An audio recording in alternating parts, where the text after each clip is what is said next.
तो हेलो दोस्तों, कैसे हैं आप लोग। आज हम हॉलीवुड की एक ऐसी मूवी को एक्सप्लेन करने जा रहे हैं जिसे IMDb में सबसे हाई रेटिंग मिली है। मूवी का नाम है शॉशैंक रिडेम्पशन और इसकी IMDb रेटिंग है 9.3 स्टार आउट ऑफ 10 और मूवी 1994 में रिलीज हुई है। तो चलिए विदाउट एनी वेस्टिंग टाइम अपनी वीडियो स्टार्ट करते हैं। और ये कहानी एक ऐसे व्यक्ति की है जिसका नाम है एंडी और पेशे के लिहाज से ये एक बैंकर है। एंडी पे इल्जाम लगा है कि उसने अपनी वाइफ और उसके लवर का कत्ल किया है। हालांकि एंडी अदालत में बार बार यही कहता है कि उसने ये कत्ल नहीं किया, लेकिन वो खुद को बेगुनाह नहीं साबित कर पाता और इसी वजह से उसे उम्र भर की कैद सुनाई जाती है और सजा के बाद उसे एक ऐसी जेल में भेज दिया जाता है जहां से आज तक कोई कैदी भाग नहीं पाया और इस जेल का नाम होता है शॉशैंक रिडेम्पशन। और इस जेल में ऐसे ऐसे कैदी भी थे जिन्होंने अपनी पूरी जिंदगी इस जेल में गुजार दी है और जब वो इस जेल में आए थे उस वक्त बाहर की जिंदगी बिल्कुल अलग थी और अब बाहर की दुनिया पूरी तरह से बदल चुकी है और साथ ही यहाँ पे कायदे और कानून बहुत सख्त होते हैं और अगर कोई गलती करता है या यहाँ से भागने की कोशिश करता है तो उसे मार मार के अधमरा कर दिया जाता है।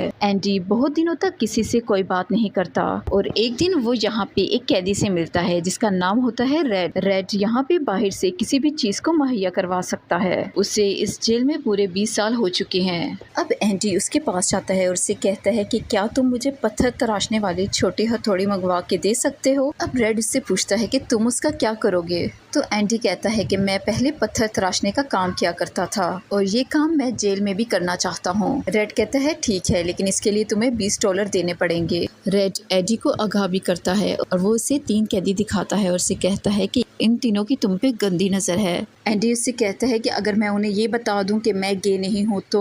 रेड कहता है कि इससे उन्हें कोई फर्क नहीं पड़ता। एंडी के कहने पे रेड उसके लिए हथौड़ी मंगवा देता है और जब वो हथौड़ी देखता है तो वो मन ही मन में मुस्कुराता है और सोचता है कि इस हथौड़ी से सुरंग बनाने में एंडी को 600 साल लग जाएंगे। दरअसल एंडी को पत्थर तराशने का शौक होता है और इसीलिए उसने ये हथौड़ी मंगवाई है और इसके बाद वो जेल के लाइब्रेरियन के जरिए से हथौड़ी एंडी के सेल तक पहुंचा देता है। और जब अगली सुबह सभी कैदी कपड़े वॉश कर रहे होते हैं तभी एंडी वॉशिंग पाउडर लेने के लिए स्टोर रूम में जाता है और उसे अकेला जाते हुए देख के वो तीनों गुंडे भी उसके पीछे जाते हैं। अब वो तीनों उसका फिजिकली अब्यूज करते हैं और ये सिलसिला अगले 2 सालों तक इसी तरह चलता रहता है।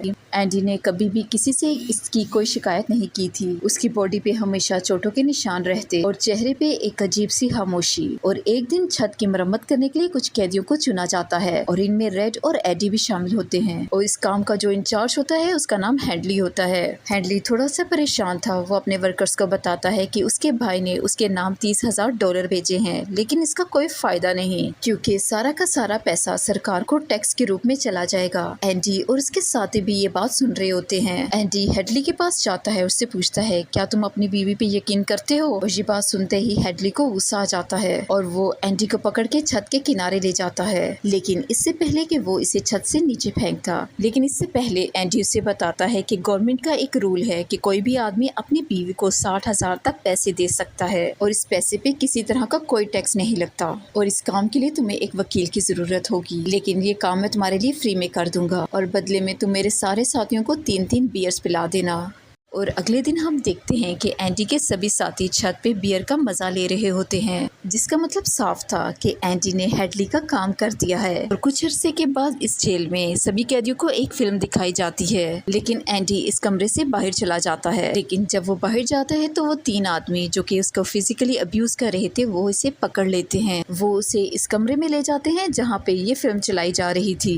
वो एक बार फिर से उसके साथ जबरदस्ती करना चाह रहे थे, लेकिन एंडी उन तीनों में जो उनका बॉस होता है उसके सर पे वार कर देता है, जिसकी वजह से वो एंडी को बहुत बुरी तरह से मारते हैं। एंडी को इतना जख्मी कर दिया जाता है कि उसे 1 महीने के लिए हॉस्पिटलाइज कर दिया जाता है और इस आदमी को जिसने उसे मारा था उसे 1 हफ्ते के लिए काल कोठरी में बंद कर दिया जाता है। 1 हफ्ते बाद जब वो वापस अपने सेल में जाता है तो वहाँ पे वही ऑफिसर होता है जिसका एंडी ने $30,000 टैक्स बचाया था और वो ऑफिसर इस आदमी को इतनी बुरी तरह से मारता है कि वो हमेशा के लिए डिसेबल हो जाता है और बाद में उसे हॉस्पिटल शिफ्ट कर दिया जाता है। और वहीं दूसरी तरफ जब एंडी ठीक होकर अपने सेल में वापस आता है तो देखता है कि उसके बेड पे रीटा एडी का एक बड़ा सा पोस्टर पड़ा हुआ था। अब एक दिन जेल वार्डन तलाशी लेने के लिए एंडी के सेल में आता है और जब वो एंडी के हाथ में बाइबल देखता है तो उसे काफी खुशी होती है क्योंकि वो खुद भी ईश्वर पे यकीन रखता था। तभी वार्डन की नजर दीवार पे लगे पोस्टर पे जाती है और वार्डन कहता है कि वैसे तो मैं ये अलाउ नहीं करता,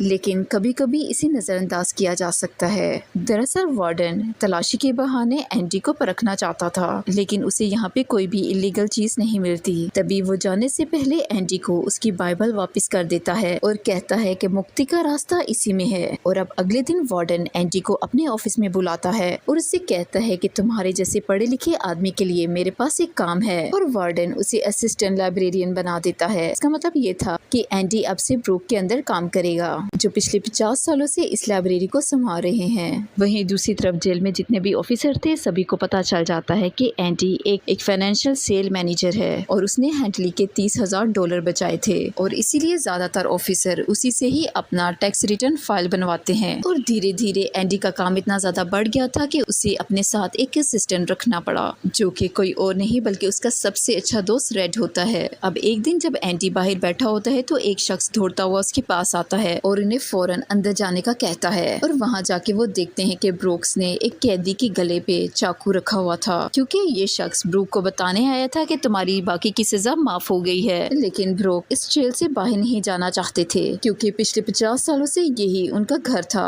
और उन्हें लगता है कि अगर वो इस आदमी को मार देंगे तो उन्हें फिर से इस जेल में रखा जाएगा। लेकिन एंडी के समझाने पे ब्रूक चाकू नीचे रख देते हैं और अब उन्हें जेल से रिहा कर दिया जाता है। अब चूंकि जेल से बाहर ब्रूक का कोई परिवार नहीं था और इसीलिए सरकार उनके लिए एक छोटा सा घर और एक नौकरी का बंदोबस्त कर देती है। लेकिन बाहर की दुनिया पिछले 50 सालों में पूरी तरह से बदल चुकी थी, जहाँ पे ब्रूक्स खुद को बहुत अकेला फील करते थे और इसीलिए वो इस जगह सरवाइव नहीं कर पाते और फांसी लगा के खुद की जान ले लेते हैं। और वहीं हम देखते हैं कि एंडी को इस जेल में सजा काटते हुए 10 साल गुजर चुके हैं और यहाँ पे बनी लाइब्रेरी ही उसकी असल दुनिया थी और यहाँ पे वो कैदियों को पढ़ाने, उनकी डिग्री कंप्लीट करने में उनकी मदद किया करता था। और वहीं जेल में दिखाया जाता है कि वार्डन जेल में एक नया प्रोग्राम स्टार्ट करता है और इस प्रोग्राम के मुताबिक जेल के कैदियों को बाहर ले जाया जाएगा और उनसे काम करवाया जाएगा ताकि उन्हें पता चल सके कि मेहनत से पैसे कैसे कमाए जाते हैं। और इस काम के जरिए से वार्डन को बहुत से कॉन्ट्रैक्ट मिल जाते हैं क्योंकि जेल के कैदियों की लेबर बहुत सस्ती होती है और इस तरह से वार्डन बहुत से पैसे बनाना शुरू करता है। लेकिन उसका ये पैसा ब्लैक का होता है और एंडी उसकी इसमें हेल्प करता है और इस पैसे को किस तरह से ब्लैक से व्हाइट में कन्वर्ट करना है इसका काम वो एंडी पे छोड़ता है। और एंडी इस पैसे को मैनेज करने के लिए रेंडन स्टीफन नाम के एक आदमी के नकली डॉक्यूमेंट्स बनाता है और जिसके नाम पे वार्डन की पूरी काली कमाई जमा होती थी ताकि अगर गवर्नमेंट को पता भी लगे तो वो एक ऐसे आदमी को पकड़े जिसका इस दुनिया में कोई वजूद ही नहीं है। जिसका मतलब ये था कि ना ही एंडी पकड़ा जाएगा और ना ही वार्डन।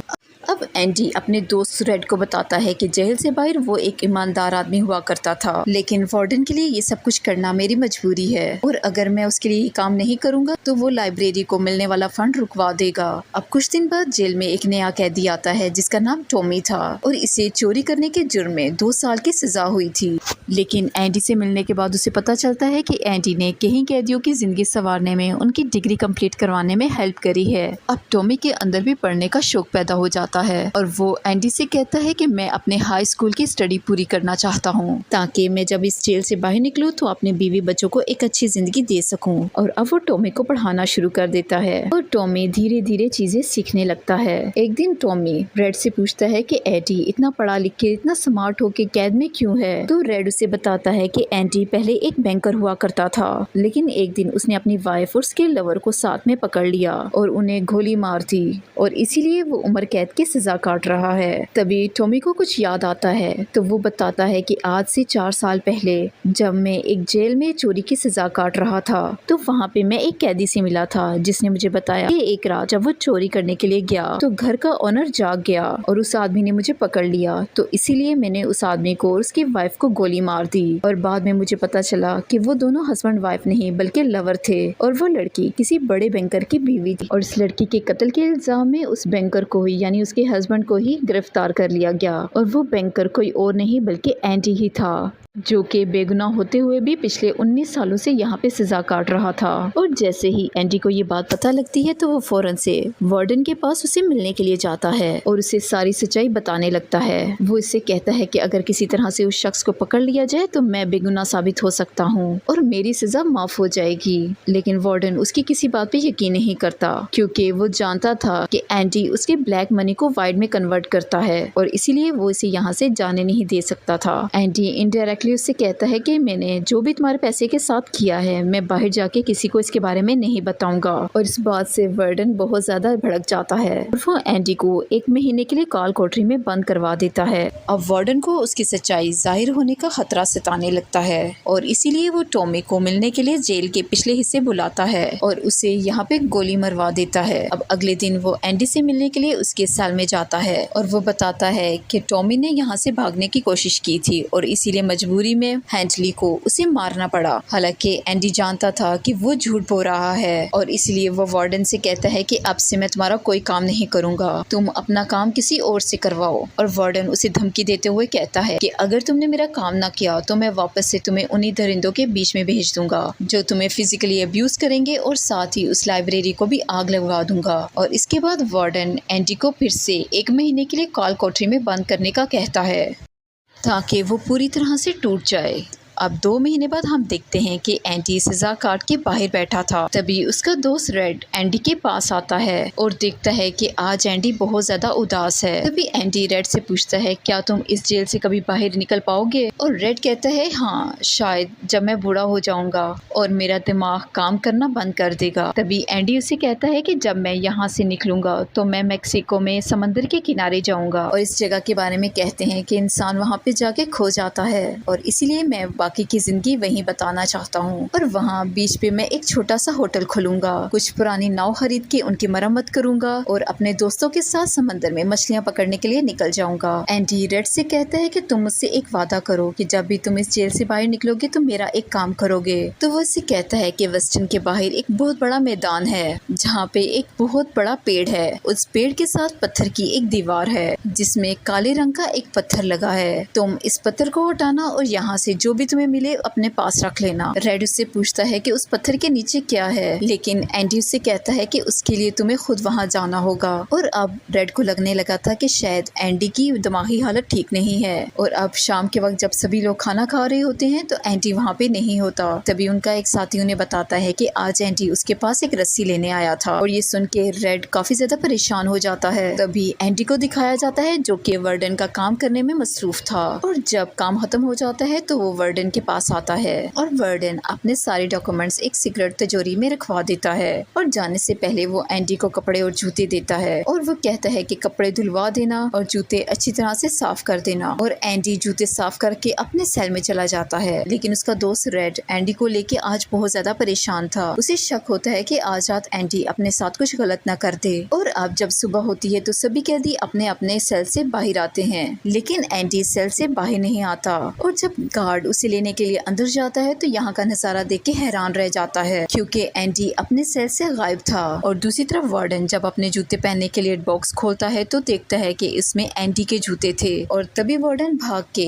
एंडी के सेल में जाता है और वो गार्ड से पूछताछ करता है और गार्ड से बताता है कि लाइट्स ऑफ होने तक एंडी अपने सेल में ही था। और तभी पूछताछ करने के लिए रेड को बुलाया जाता है और वो उससे पूछता है कि बताओ एंडी कहाँ है। और रेड से कहता है कि मुझे कुछ नहीं पता, मैं तो अपने सेल में बंद था। और ये सुन के वार्डन बुरी तरह से बुखला जाता है और वो उससे कहता है कि ये जरूर तुम्हारी कोई साजिश है। एंडी कोई भूत नहीं है जो अचानक यहाँ से गायब हो जाएगा और अपने पीछे ये कंकर पत्थर और बेकार के ये पोस्टर छोड़ जाएगा। और वो वार्ड पत्थर उठा के उन सब पे मारने लगता है। उनमें से एक पत्थर वो पोस्टर पे भी मारता है जो कि पोस्टर पे छेद करते हुए दीवार के आर पार हो जाता है। और वार्डन जैसे ही अपना हाथ इस पोस्टर के अंदर डालता है तो देखता है कि उसके पीछे एक काफी बड़ी सुरंग थी जो कि इस दीवार के आर पार जा रही है और इसी दीवार से होते हुए एंडी इस जेल से बाहर भाग गया है। और ये देख के वार्डन के होश उड़ जाते हैं।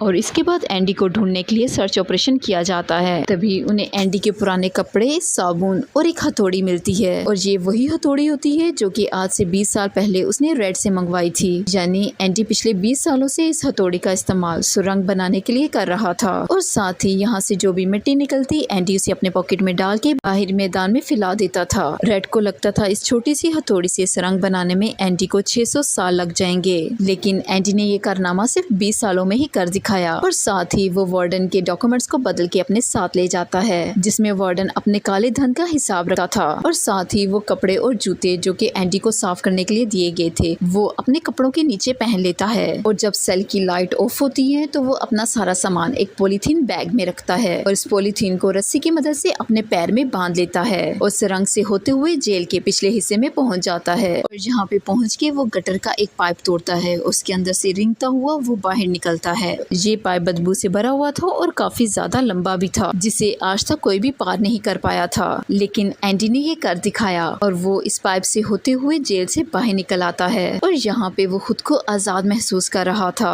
और अगली सुबह हम देखते हैं कि एंडी सूट बूट पहने हुए बैंक में जाता है और उन्हें रेंडल स्टीफन नाम के एक शख्स के सारे डॉक्यूमेंट्स दिखाता है, जिसके नाम पे वार्डन अपना सारा काला धंधा जमा किया करता था और इस नाम का कोई भी शख्स दुनिया में नहीं था और एंडी जेल में उसी के साइन किया करता था और इसीलिए बैंक उसे सारा पैसा दे देती है, जो कि लगभग $370 था, जिसका मतलब ये था कि एंडी आजाद होने के साथ साथ बहुत अमीर भी बन गया था। लेकिन एंडी का बदला अभी भी पूरा नहीं हुआ था, क्योंकि उसने जो टॉमी के साथ किया था वो बहुत गलत था और इसीलिए एंडी वार्डन के काले धंधों की डायरी प्रेस में भिजवा देता है और अगले दिन वार्डन की सच्चाई पूरे देश के सामने आ जाती है। वहीं वार्डन जब अपनी तिजोरी खोलता है तो वो देखता है कि इसके अंदर डॉक्यूमेंट्स नहीं बल्कि एंडी की बाइबल थी, जिसमें लिखा था कि वार्डन तुम सही कहते थे कि मुक्ति इसी में है। और जैसे ही वार्डन पेज पलटता है तो वो देखता है कि बाइबल के अंदर हथौड़ी छुपाने की जगह बनी हुई थी, यानी एंडी अपनी हथौड़ी इसी में छुपा के रखता था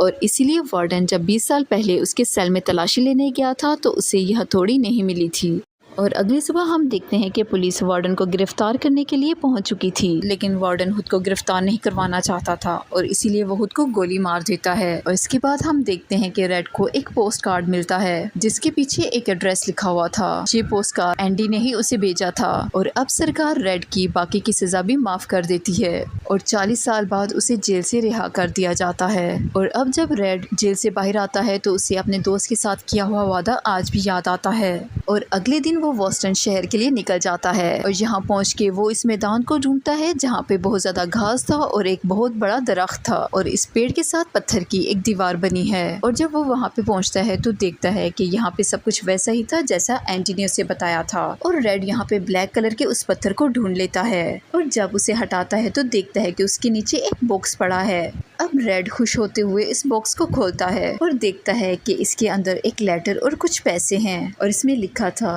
कि रेड अगर तुम ये लेटर पढ़ रहे हो तो इसका मतलब ये है कि तुम जेल से बाहर आ चुके हो। तुमने मुझसे कहा था कि उम्मीद अच्छी चीज नहीं होती, लेकिन मैं तुम्हें बता दूं कि उम्मीद दुनिया की सबसे अच्छी चीज होती है और अच्छी चीजें कभी मरा नहीं करती। मैं तुम्हारा इंतजार कर रहा हूँ, तुम्हारा दोस्त एंडी। और ये लेटर पढ़ के रेड काफी ज्यादा इमोशनल हो जाता है और वो अपने दोस्त से मिलने के लिए उस जगह पे पहुंच जाता है। और अगले सीन में हम देखते हैं कि एंडी बीच पे अपनी नाव ठीक कर रहा है और रेड भी यहाँ पहुंच चुका है और जब दोनों दोस्त एक दूसरे को देखते हैं तो दौड़ के एक दूसरे के गले लग जाते हैं और इसी के साथ ये मूवी यहीं पे एंड हो जाती है।